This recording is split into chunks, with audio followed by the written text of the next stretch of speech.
27 de junio de 1976. Un avión de Air France despegó de Tel Aviv rumbo a Paris con una escala en Atenas, tras abordar nuevos pasajeros en Grecia. El Airbus 300 volvió a elevarse. A las 12:30, una azafata entró en la cabina con una bandeja de agua. De repente, su rostro se torció de miedo. Los vasos tintinearon. Frente a ella estaba una mujer con una pistola, apuntando directo a su estómago. Y esa mujer era Prickett Coleman, una alemana de 29 años. En ese instante el avión, con 248 pasajeros y 12 tripulantes fue secuestrado por terroristas pro-palestinos. Las fuerzas de defensa de Israel enfrentan ahora una misión casi imposible: rescatar a todos los rehenes. La operación pasaría a la historia como Operación Entebbe, también llamada Operación Yonatan, porque estuvo dirigida por el oficial israelí Yonatan Netanyahu. Aquel día, el Airbus 300 de Air France apenas había despegado de Atenas cuando comenzó la pesadilla. Entre los pasajeros había 4 personas que no eran viajeros, sino miembros de dos grupos radicales con un mismo propósito. Dos pertenecen al Frente Popular para la Liberación de Palestina, pionero en la táctica de secuestrar aviones. Los otros dos eran alemanes, Wilfred Bose y Bridget Coleman, líderes de las células revolucionarias, una decisión violenta de la fracción del Ejército Rojo. Coleman era la única mujer, pero resultó la más despiadada. Su pasado parecía una paradoja. Había dirigido una escuela para niños con discapacidades en Hamburgo y incluso publicado poesía.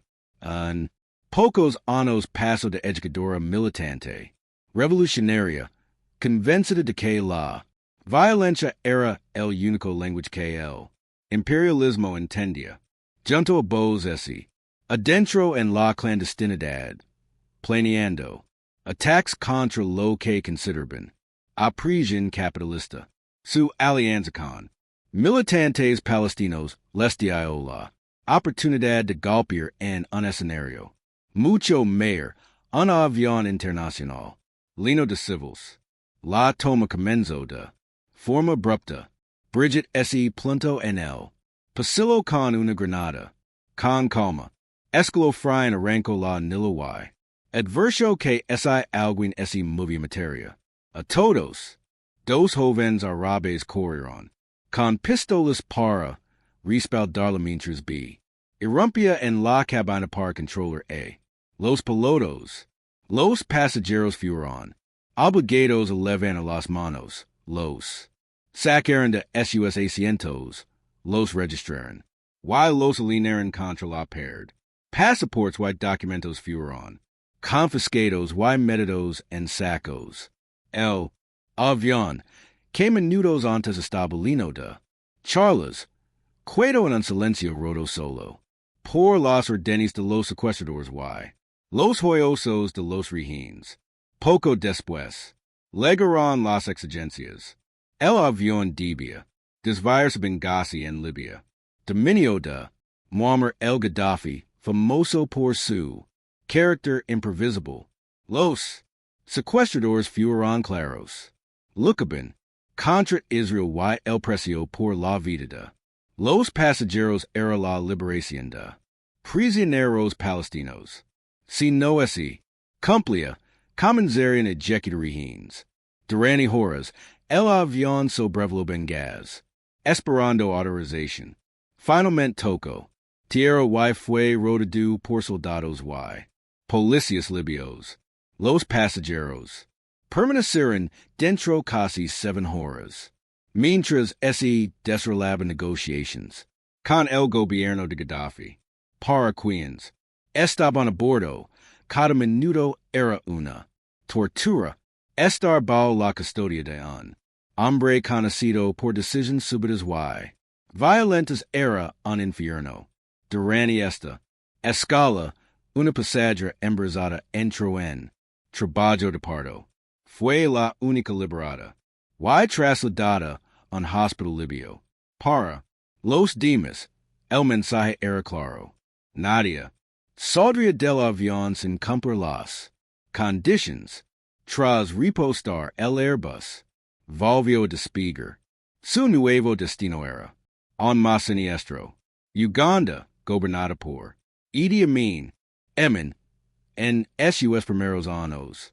Había cultivado lazos con Israel y incluso recibido entrenamiento militar. Ali, pero inmediatos de los 70 rompió. Toda relación y ese inclino hacia los regímenes árabes y la Unión Soviética, que lo ofrecieron dinero y armas. Para entonces era temido como el carnicero de África, un dictador de crueldades y había vuelto legendaria. Enemigos de su régimen eran ejecutados por miles. Algunos eran desmembrados y sus restos servidos en la mesa del propio Amin. Ministros y funcionarios eran obligados a presenciar y hasta participar en estas macabras lecciones recordatorios de su poder absoluto. Para Amin recibirlos secuestradores no era una carga, sino una oportunidad política, dando refugio a los terroristas palestinos en Entebbe. Podía consolidar su papel como defensor de la causa árabe y desafiar a Birman a Israel y a Occidente.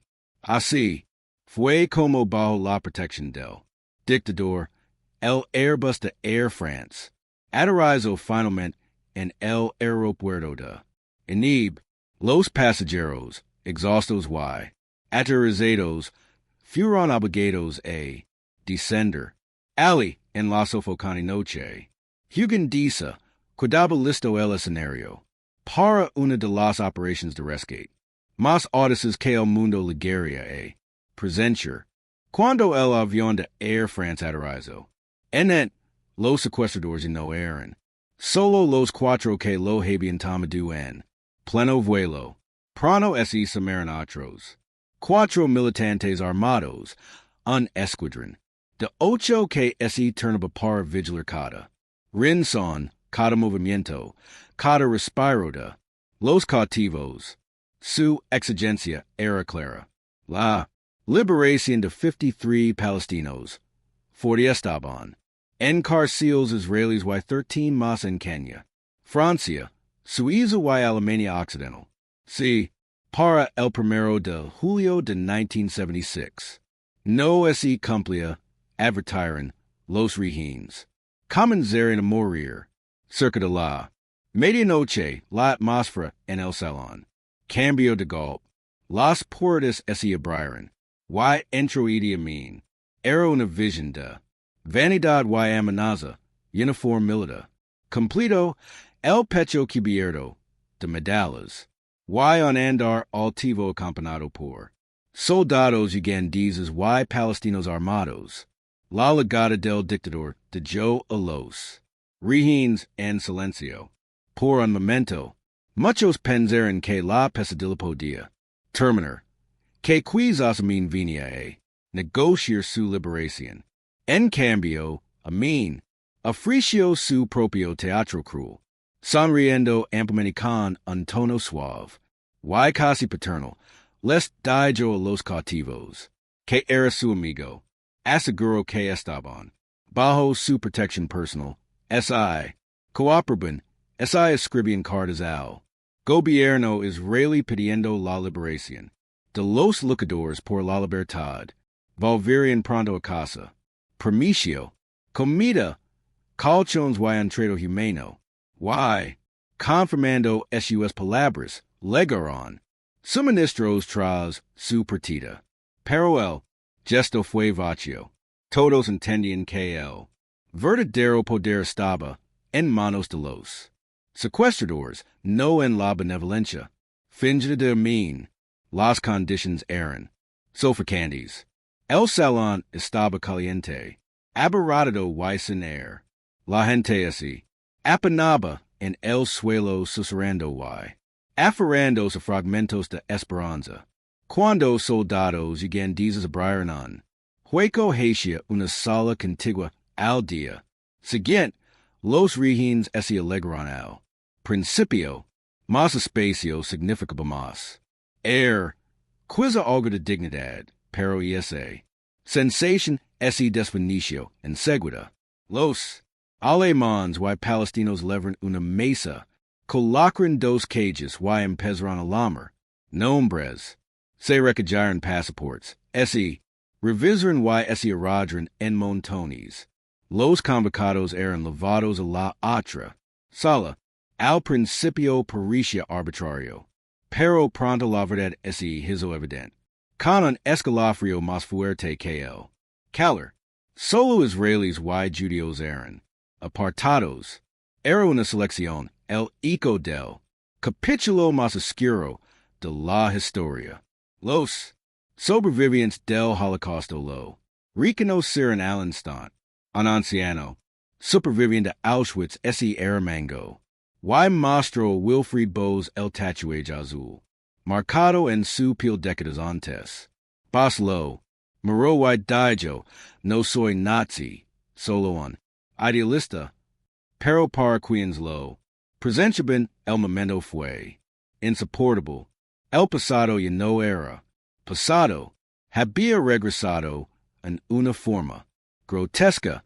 De los 248 pasajeros originales, 84 eran israelíes. Los terroristas anunciaron que todos los no judíos y la tripulación serían liberados en otro avión de Air France, pero el capitán Michel Bacos se negó de pie.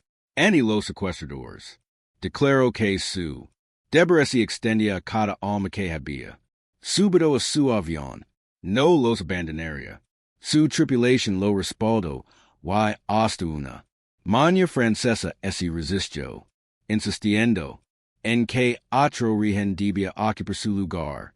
Finalmente, soldados ugandeses la arrastraron hasta el avión que esperaba. Al final quedaron 85 rehenes judíos, israelíes y no israelíes, junto con otros 20. En su mayoría, la tripulación de Air France estaban atrapados en la vieja terminal, vigilados día y noche por hombres armados. Cuando la noticia de la crisis de rehenes llegó a Israel, los líderes comprendieron de inmediato que no se podía negociar con el carnicero africano. Idi Amin solo que había una opción, un golpe militar. Para la forma Israel, fingió negociar. Funcionó. Los terroristas aceptaron prorrogar el plazo. 3 días. Fue una pequeña victoria. Esos días dieron al ejército el tiempo necesario para llegar Uganda y preparar el asalto. El 3 de julio de 1976. El gabinete aprobó el plan. El mayor General Udiel Adam fue nombrado comandante con Matan Vilnia como su segundo y el general de brigada Chambrin quedó al mando de la operación terrestre. La planificación se hizo bajo una presión aplastante. Shimon Peres recordaría como el jefe de la fuerza aérea Benjamin Pellet lo preguntó, ¿planeamos tomar solo en TV o toda Uganda? ¿Qué es la diferencia? Replicó Perez. En TV exiles 100, combatientes. Toda Uganda 500 Perez. Respondió con media sonrisa. Entonces, nos limitaremos a en TV. El servicio de inteligencia trabajó sin pausa. Resultó que la empresa que había construido el aeropuerto de Entebbe era Israeli y los planos originales seguían. En archivos, un agente del Mossad logró infiltrarse en Uganda y tomar fotografías de la terminal. La inteligencia militar estimó que en torno a Entebbe había 21,000 soldados, 267 blindados y alrededor de 50 casas mig, para entrenar los israelíes, construyeron una réplica de la terminal, y practicaron en ella. El Mossad también obtuvo información de rehenes liberados. Un judío francés con entrenamiento militar y memoria prodigiosa describió cada detalle el número de terroristas, sus armas y las posiciones de los guardias. Cuidaba, no obstante, un problema enorme la distancia. Los Hercules C-130 no podían volar hasta en TV y volver sin repostar. Solo negociations secretas con Kenya aseguraron a Israel una tabla de salvación. Permiso para aterrizar y repostar en el aeropuerto de Embakasi en Nairobi. Esa decisión fue clave. El teniente coronel Joshua Shunny, piloto, jefe del asalto, admitiría más tarde. Planeamos toda la operación en 48 horas. De todo el concepto, solo pudimos desarrollar el 2%. El 98 lo dejamos a la improvisación. Aquella noche 4. Enormes Hercules despegaron hacia la oscuridad. Israel desafiaba al tiempo, la distancia y al ejército de Amin. Una de las operaciones más audaces de la historia estaba por comenzar. Noche 4 Hercules volaban muy baja altura, apenas 30 m sobre el mar. Habían despegado de Israel, cruzado el Mar Rojo, evitando radars de Egipto, Sudán y Arabia Saudí, Bordeto y Djibouti, pasado por Somalia, y luego siguieron el Gran Valle del Rift hasta llegar al Lago Victoria. A bordo viajaban unos 100 comandos israelíes. Todos sabían el menor error podía costar cientos de vidas. Junto a los transportes iban dos Boeing 707. Uno levaba un hospital de campaña que aterrizó en Nairobi en el aeropuerto de Nakasai, donde Kenya había concedido en secreto permiso para repostar. En el otro volaba el comandante general de la Operación Entebbe, que permaneció sobre Uganda coordinando la misión. La fuerza terrestre se dividió en tres anillos. El primero era la unidad de asalto de Sarat Makul con 29 hombres, bajo el teniente coronel Yonatan Netanyahu, hermano del futuro primer ministro israelí. Su misión era romper en la vieja terminal donde estaban los rehenes, los mayores mukibzer y matan. Vilna dirigian dos grupos de ataque. El segundo anillo lo formaban fuerzas especiales de Golani y paracaidistas. Su tarea era bloquear los soldados ugandeses. El tercero era apoyo, ingenieros blindados y un destacamento encargado de destruir en tierra los MiG-17 y MiG-21, impidiendo el despegue de la Fuerza Aérea Ugandesa. A las 11 de la noche, los Hercules aterrizaron en la pista. Las compuertas se abrieron antes de detenerse. De uno salió en convoy de todoterrenos en cabeza un Mercedes Negro, idéntico al que usaba Idi Amin. El plan engañar a los guardias haciéndoles creer que el dictador había legado. El convoy se dirigió al edificio, pero dos centinelas ugandeses sabían que Amin había cambiado su coche por uno blanco y ordenaron detenerse. El silencio ese rompió con disparos de pistolas con silenciador. Los guardias cayeron. Uno de los comandos comprobó que on respiraban y los remató con ráfagas de fusil. Un segundo de demora podía costar vidas. El asalto comenzó antes de lo previsto. Los comandos saltaron de los vehículos y corrieron hacia la terminal, con fusiles, granadas y un altavoz. Mientras avanzaban, gritaron al suelo. Somos soldados Israelis. Dentro estalo. El pánico. Algunos rehenes ese tiran al piso. Otros quedaron paralizados. En la confusion. Tres fueron confundidos con terroristas y murieron por fuego amigo. Jan Jacques Maimoni, de 19 años, Pasco Cohen. De 52, Ida Borichovic de 56, emigrante. Judía rusa. Según testigos al inicio del asalto solo había un terrorista en la sala. El alemán Wilfried Bose alzó su fusil, ordenó a los rehenes esconders en los baños y abrió fuego contra los israelíes. Fue abatido segundos después. Los otros tres secuestradores estaban en la sala contigua. Los israelíes lanzaron granadas, irrumpieron y los mataron. El tirodio en la terminal duró menos de 2 minutos. Cuando el humo se disipó, los rehenes eran libres.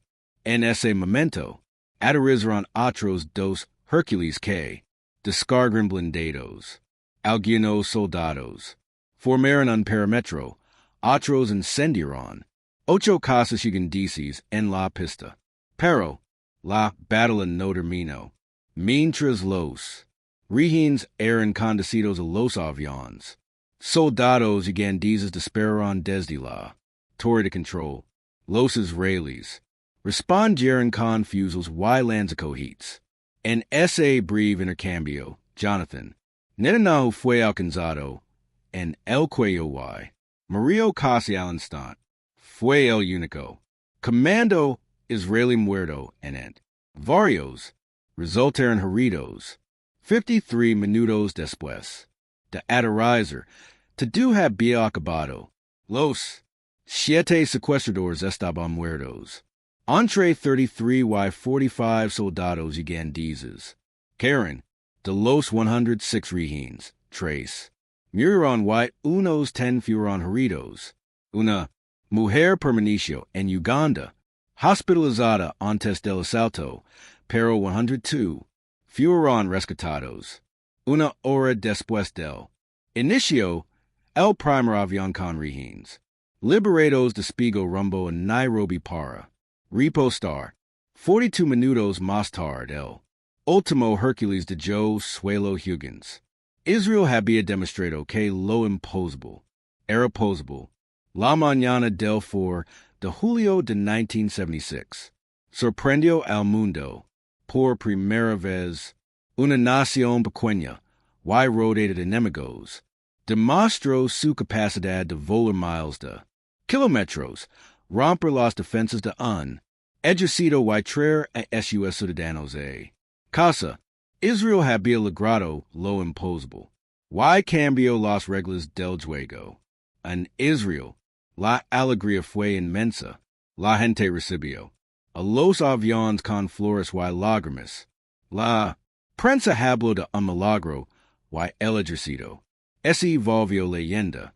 El nombre del comandante quedó Yonatan Netanyahu se convirtió en símbolo de sacrificio y heroísmo. Las naciones occidentales admiran el valor de Israel. El presidente estadounidense Gerald Ford y el primer ministro británico James Callaghan defendieron su derecho a proteger a sus ciudadanos.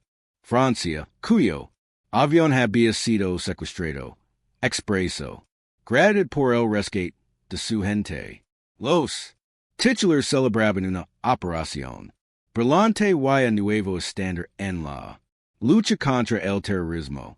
En África y el mundo árabe, la reacción fue distinta. Idi Amin estaba furioso. Acusó a Israel de violar la soberanía de Uganda y de realizar una incursión bárbara en represalia a sus soldados. Asesinaron brutalmente a Dora Bloch, anciana israelí con pasaporte británico, hospitalizada en Kampala. Su muerte se volvió símbolo de la crueldad vengativa del dictador. La Organización de la Unidad Africana condenó a Israel por agresión contra Uganda. varios estados. Árabes calificaron la operación de peritirio y acto de terror sionista. Los grupos palestinos juraron venganza. El Frente Popular para la Liberación de Palestina declaró que Entebbe no era el final, sino el inicio de una nueva ola de lucha. Líderes de fatig y otras facciones usaron la incursión como propaganda, permitiendo nuevos golpes contra el enemigo sionista. Aun así, por más ira que provocara en el mundo árabe, la operación entró en la historia como ejemplo de determinación y genio. Milita demostró que Israel estaba dispuesto a desafiar todo un continente y la vida de sus ciudadanos. Estaba en juego. ¿Y tú crees que algún país hoy podría realizar una operación tan audaz y exitosa como Entebbe? Déjalo en los comentarios. Si te gustó este video, dale like, suscríbete al canal y activa la campana de notifications.